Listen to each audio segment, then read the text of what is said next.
नमस्कार दोस्तों, आपका प्यारा मित्र ओम जितेंद्र सिंह तोमर एक बार फिर से आपके लिए लेकर आया है एक और नई व शानदार कहानी। यह दिल्ली है मेरी जान भाग 1 मेरी स्वलिखित 25 कहानियों का एक शानदार संग्रह है और इस संग्रह की इस 20वीं कड़ी में मैं आपको सुनाने जा रहा हूँ अपनी 20वीं कहानी। यह दिल्ली है मेरी जान कहानी 20। आप मेरे पापा बनोगे। चौंक गए होगे शीर्षक सुनते ही। चलिए कहानी भी सुनाते हैं। अनाथ बच्चों की देखभाल करने वाली एक संस्था जिसमें कुछ लोग शामिल हैं। ये लोग आश्रम में आए अनाथ बच्चों को अपने बच्चों की तरह ही लालन पालन करते हैं। वे किसी भी बच्चे से खुद को अंकल नहीं पापा कहलवाते हैं ताकि बच्चे को उनसे अपनापन मिल सके। इसलिए संस्था में रहने वाले सभी बच्चे वहाँ के प्रबंधकों को पापा कहकर पुकारते हैं। इस संस्था में 6 या 7 वर्ष की एक बच्ची है जिसका नाम संस्था ने स्नेहा रखा हुआ है। वह बच्ची इतनी प्यारी है कि उसे अनाथ आश्रम के सभी कार्यकर्ताओं का दिल जीत रखा है। संस्था के सभी लोग स्नेहा को बहुत प्यार करते हैं। साथियों, बच्ची बड़ी ही सुंदर और शांत स्वभाव की है, लेकिन जब वह बोलती है तो ऐसा लगता है जैसे उसके मुख से मोती झड़ रहे हों। इसलिए कोई भी उससे बातें किए बिना नहीं रहता। जैसा कि मैंने बताया कि यह संस्था है, इसका अर्थ यह हुआ कि यहाँ केवल अनाथ बच्चे ही हैं जो लावारिस मिलने पर इस संस्था में लाए गए हैं। स्नेहा भी इन्हीं बच्चों में से एक है। स्नेहा गली के बच्चों के साथ भी घुली मिली हुई है। वह उन बच्चों के साथ भी खूब खेलती है। उसका एक रूटीन है कि वह कुछ समय के लिए अनाथ आश्रम के बाहर बने हुए चबूतरे पर बैठ जाती है और लोगों को बड़े ध्यान से देखती है। एक दिन वहाँ से गुजर रहे रमेश नाम के एक व्यक्ति को उसने रोका। वह बोली, अंकल अंकल यहाँ आओ ना। बच्ची की आवाज़ को सुनकर रमेश रुक गया और उस बच्ची की ओर देखने लगा। उस बच्ची की आवाज़ की मिठास से वह अपने आप को नहीं रोक सका और वह अनायासी बच्ची की तरफ खींचता चला गया। और जैसे ही वह उस बच्ची के पास जाकर खड़ा हुआ तो वह बच्ची फिर से बोली, अंकल अंकल कुछ बोलूं? साथियों, इस पर रमेश ने कहा, हाँ बेटा बोलो। बच्ची बोली, आप मेरे पापा बनोगे? बच्ची का प्रश्न सुनकर रमेश ठगा सा रह गया। उसे समझ नहीं आ रहा था कि इस बच्ची को क्या जवाब दे। फिर भी वह मुस्कुराया। उसने प्यार से बच्ची के सिर पर हाथ फेराया और आगे बढ़ गया। रमेश का भरा पूरा परिवार है जिसमें उसके अपने 3 बच्चे हैं। वह चौथे बच्चे को कैसे शामिल करे, वह इस कथन को बच्ची का मजाक समझकर हंसते हुए और बाय बाय करते हुए चला गया। बच्चे ने भी मुस्कुराकर बाय बाय अंकल कहकर अपना हाथ हिला दिया। अगले दिन फिर से रमेश ने बच्ची को अपने अंकल अर्थात रमेश का इंतज़ार करते पाया। वह बच्ची रमेश का इंतज़ार कर रही थी। साथियों, हमारे बीच कुछ ऐसी घटनाएं घटित होती हैं जिन्हें हमें संस्मरण के रूप में याद मजबूरन रखना पड़ता है और उसी में से एक यही संस्मरण है। बच्ची के मुख पर प्रसन्नता की लहर दौड़ गई जैसे ही उसे कुछ मिल गया। अरे हाँ, उसे जो मिल गया उसके अंकल सामने से आ रहे थे। अंकल भी उसे देखकर मुस्कुरा दिए। बच्ची ने हाथ से इशारे कर अंकल को फिर से पास बुलाया। अंकल उसके आग्रह को टालकर मुस्कुराते हुए बिना रुके आगे चले गए। बच्ची जोर से बोली, बाय बाय अंकल। अब ये रोजाना का काम हो गया। स्नेहा अपने अंकल का इंतज़ार करती, उन्हें अपने पास बुलाने का इशारा करती और फिर अंकल मुस्कुराकर अपना हाथ हिलाकर आगे बढ़ जाते। एक दिन न जाने क्यों उसके अंकल उसके आग्रह को नहीं टाल सके और बच्ची के पास खिंचे चले गए, जैसे उसके साथ कोई पूर्व जन्म का रिश्ता हो। वह बच्ची पुनः बोली, अंकल अंकल आप मेरे पापा बनोगे प्लीज़। रमेश ने बच्चे के सिर पर हाथ फेरा और बोला, बिटिया मैं तुम्हारा पापा नहीं बन सकता। मेरे घर पर मुझे पापा कहने वाले हैं, तो मेरे भी बन जाओ ना प्लीज़। उस बच्ची ने आग्रह किया, नहीं बेटा मेरी मजबूरी समझो। अंकल आप मुझे बहुत अच्छे लगते हैं, आप मेरे पापा बनिए ना, बहुत अच्छा लगेगा, लड़की ने कहा। इस बात पर वह उसे अनसुना करते हुए आगे निकल गया। साथियों, लेकिन आने जाने का वह एक ही मार्ग था। अब यह प्रक्रिया पुनः शुरू हो गई। वह बच्ची रोज़ाना पुकारती, अंकल अंकल, और अंकल उसे अनदेखा करके चले जाते।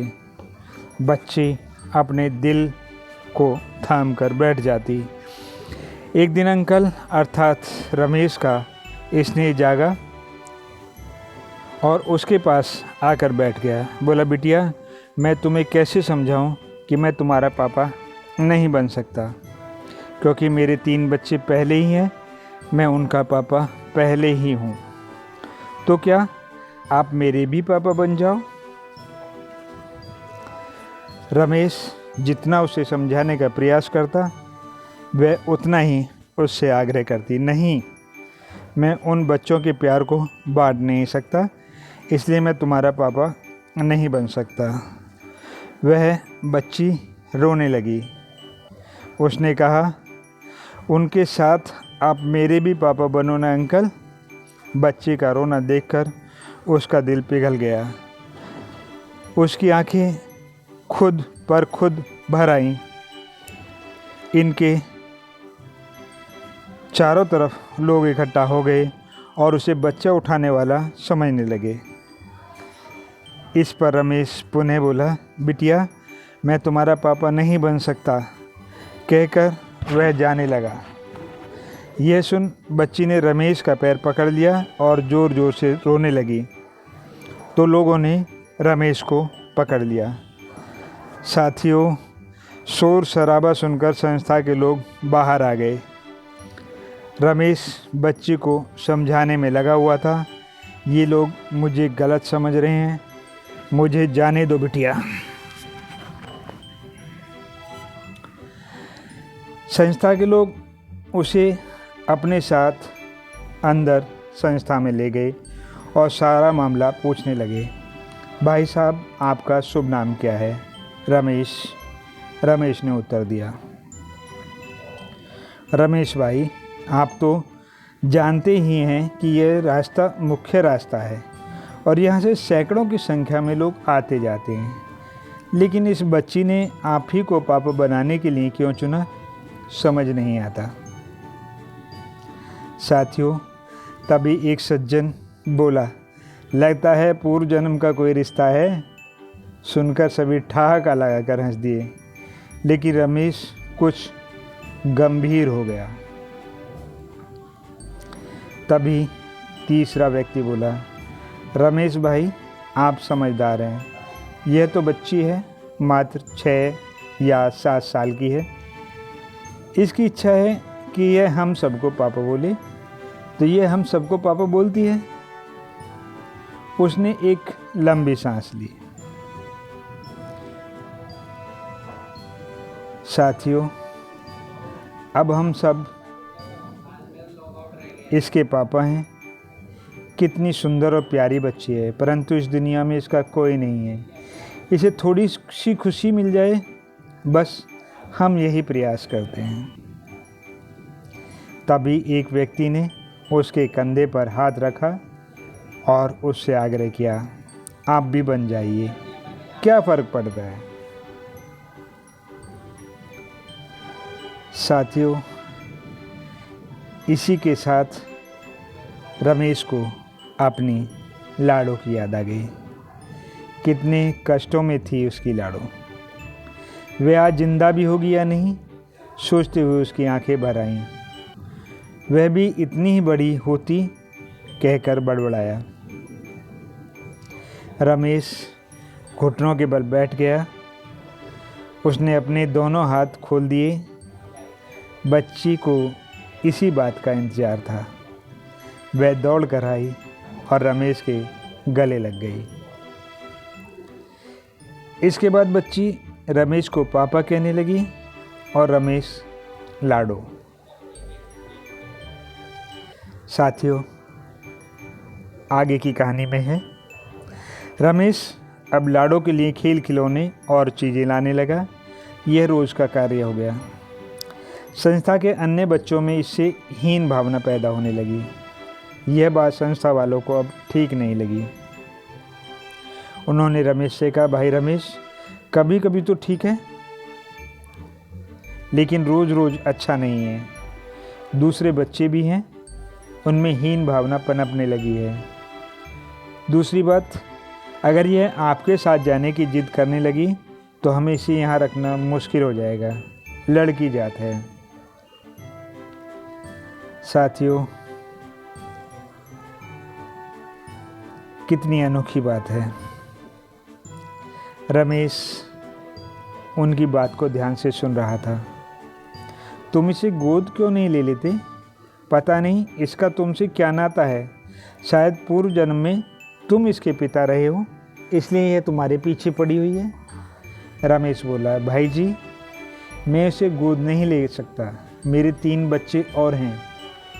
मुझे नहीं मालूम कि यह बच्ची कौन है। शायद आप में से ही किसी की हो। नहीं, यह हमारी बच्ची नहीं है, संस्था के लोगों ने कहा। तभी पास से गुजर रही रमेश की पत्नी ने अचानक अनाथ आश्रम के अंदर झांका तो पाया अंदर रमेश खड़े हैं और एक बच्ची उनकी पैंट को कसकर पकड़े हुए हैं। वह सीधे रमेश की तरफ चल दी। उसने सुना कि बच्ची बोल रही है, पापा पापा, मुझे अपने साथ ले चलो ना।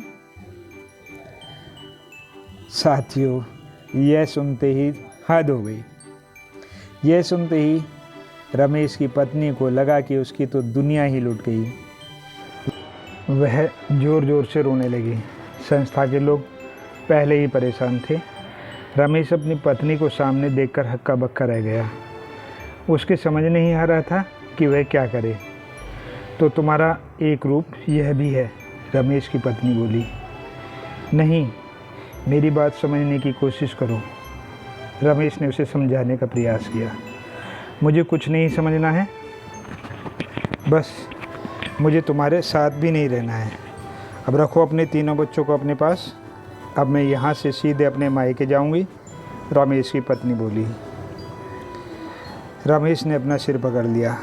संस्था के सभी लोग रमेश की पत्नी को समझाने के लिए दौड़े, लेकिन वह एक भी बात मानने को तैयार नहीं हुई। सब अपनी अपनी उलझन में उलझे हुए थे। रमेश की पत्नी रमेश पर ब्लेम लगा रही थी। रमेश और संस्था के लोग उसे समझाने का प्रयास कर रहे थे, जबकि इस झगड़े से दूर वह छोटी बच्ची रमेश की पत्नी को ध्यान से देख रही थी। शायद उसे पहचानने की कोशिश कर रही थी।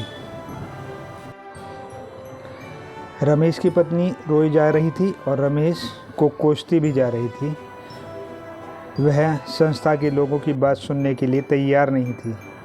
तभी रमेश ने एक कठोर निर्णय लिया। ठीक है, यदि मेरी पत्नी भी मुझे गलत समझ रही है तो मैं इस बच्ची को गोद लेने के लिए तैयार हूँ। आज से यह लाडो मेरे साथ रहेगी, जिसे जहाँ जाना है वह चला जाए। इसी पर रमेश की पत्नी चीखी, खबरदार, जो उसका नाम लिया तो यह हमारी लाडो नहीं है, वह तो बहुत बीमार थी, अब तक मर भी गई होगी।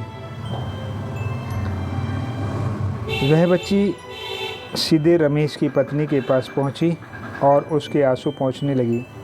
बोली, माँ मुझे फिर से मत छुड़वाना, माँ मुझे घर ले चलो, मुझे भैया से मिलना है, उनके साथ खेलना है, माँ मुझे फिर से मत छुड़वाना प्लीज़। बच्चे के शब्द सुनकर रमेश की पत्नी रोना भूल गई और वह बच्ची को ध्यान से देखने लगी जो उसकी साड़ी खींच रही थी। बेटा, तुम यह क्या कह रही हो? माँ, मैं आपकी बेटी लाडो ही हूँ, जिसे पापा घुमाने ले गए थे और गुम हो गए, फिर न जाने कहाँ चले गए थे। मैं बहुत रोई थी माँ, अब मिल गए हो तो अब और मत रुलाओ। वह बच्ची रोने लगी और फिर से बोली, पता है मैं कितना रोई थी उस दिन, कई दिन तक खाना भी नहीं अच्छा लगा था।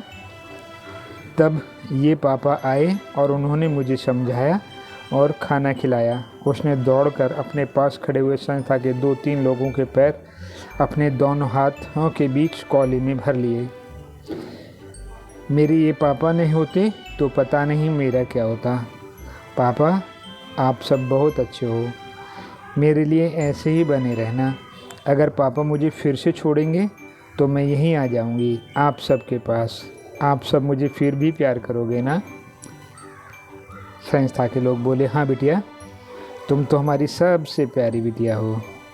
उन सब ने नीचे बैठकर उसे गले से लगाते हुए कहा, रमेश जी, तो यह आपकी बेटी है, इसने आपको पहचान नहीं लिया, इसलिए आपको पापा बनाना चाह रही थी। रमेश ने अपने दोनों हाथ जोड़ लिए। हमें माफ़ कर दो साहब, हम डर गए थे, हमसे इसका कष्ट देखा नहीं जा रहा था, इसलिए ऐसा कदम उठाया।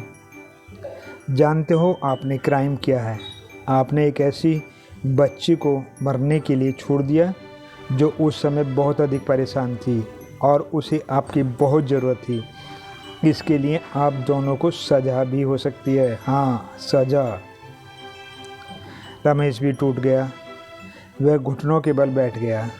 उसने बच्ची की तरफ देखते हुए अपने दोनों हाथ हवा में फैला दिए। बच्ची दौड़ कर आई और रमेश के गले से लिपट गई। उसने बच्ची को अपनी बाहों में भरकर गले से लगा लिया। वह फूट फूट कर रोने लगा। बिटिया, हमें माफ़ कर देना, हम तुम्हारा इलाज नहीं करवा पा रहे थे। डॉक्टरों ने भी बोल दिया था कि सारी ज़िंदगी तुम अपाहिज बनकर रहोगे, तो हम डर गए थे, इसलिए हमने ऐसा कदम उठाया था, हमें माफ़ कर देना। इसी के साथ रमेश की पत्नी भी झुककर बच्ची के पैर पकड़ लिए। लाडो, मेरी लाडो, मुझे माफ़ कर दो। मैंने माँ होकर भी अपने जिगर के टुकड़े को अलग कर दिया। मैं उसी दिन मर क्यों नहीं गई? मुझसे बड़ी डायन कोई और नहीं हो सकती। मुझे माफ़ कर दे बेटा। हर कोई जो इस मेल मिलाप को देख रहा था, उनकी आंखें नम हो गई थीं। संस्था के लोग बोले, रमेश जी, अब आपको चिंता करने की ज़रूरत नहीं है। अब आपकी लाडो बिल्कुल ठीक है, अब इसे कोई बीमारी नहीं है। इस संसार में अच्छे लोग भी हैं, उनमें से कुछ लोगों के सहयोग ने इसका इलाज करवा दिया है। अब आप चाहें तो इसे गोद ले सकते हैं। तभी बाहर दरवाजे की तरफ से आवाज़ आई, नहीं, यह कहीं नहीं जाएगी। लाडो हमारी बिटिया है और हमारे साथ ही रहेगी। बाहर एक गाड़ी आकर रुकी, उसमें से एक व्यक्ति उतरा जो डॉक्टर की तरह गले में स्टेथोस्कोप डाले हुए था। आ बेटा स्नेहा, हमारे साथ चल। डॉक्टर अंकल बोलते हुए स्नेहा उसकी ओर दौड़ गई और पास पहुंचते ही अपने गोदी में ले लिया। जो लोग अपनी ही बच्ची को गोद लेने के लिए कह रहे हैं, उनका क्या भरोसा कि कल यदि बीमारी फिर से लौट आई तो उसे फिर से मरने के लिए नहीं छोड़ देंगे। रमेश जी, इस बच्चे को ठीक करने में इनका बहुत बड़ा हाथ है और ये इसके दूसरे पिता हैं जिन्होंने इसे दूसरा जन्म दिया है, संस्था के लोगों ने रमेश को बताया। कृष्णा बेटा, तुम ही बताओ, तुम किसके साथ जाना चाहोगे, मेरे साथ या अपने माता पिता के साथ? तभी डॉक्टर ने उत्तर दिया, हाँ, मैं इसे गोद अवश्य लूँगा। इस बात को सुन दोनों के मुख उतर गए। आप सब हमारे लिए भगवान बनकर आए हैं। आपने हमारी बिटिया को नया जीवन दिया है। हम आपका एहसान कभी नहीं भूलेंगे। अगर डॉक्टर साहब इसे ले जाना चाहते हैं तो हमें खुशी होगी। वहीं इसके वास्तविक पिता हैं। हमने तो पिता होने का हक उसी दिन खो दिया था जिस दिन हमने उसे मरने के लिए छोड़ दिया था। बस आज का दिन हमारी लाडो के नाम दे दो। जानते हो आज क्या है? आज हमारी लाडो का जन्मदिन है। इसने आज से 6 साल पहले इसी दिन इसी समय जन्म लिया था और आज इसी समय यह हमें पुनः मिली है। यह इसका पुनर्जन्म ही समझो। संस्था के लोगों ने रमेश की पीठ थपथपाई।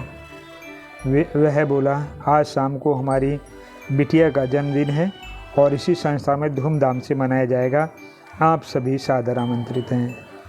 तभी उन्हें बच्चे की आवाज़ सुनाई दी, अंकल अंकल, अब तो माँ भी मान गई, अब तो आप मेरे पापा बनोगे ना? कहकर बच्ची घुटनों के बल हाथ जोड़कर नीचे बैठ गई। रमेश और उसकी पत्नी दोनों उसे गोद में उठाने के लिए दौड़े। डॉक्टर के साथ सबकी आंखों में आंसू भर आए। बस इतनी सी है आज की कहानी। लेखक आपका प्यारा मित्र ओम जितेंद्र सिंह तोमर। यदि आपको हमारी प्रस्तुति अच्छी लगी तो कृपया हमारे चैनल को सब्सक्राइब तथा लाइक करें तथा अपने दोस्तों में शेयर करें ताकि वे भी हमारी इस कहानी से अवगत हो सकें और हमें उनके विचार प्राप्त हो सकें। अब अपने प्यारे मित्र ओम जितेंद्र सिंह तोमर को विदा दीजिए। नमस्कार, जय हिंद, जय भारत। यह दिल्ली है मेरी जान की नेक्स्ट स्टोरी के लिए स्टे ट्यून्ड।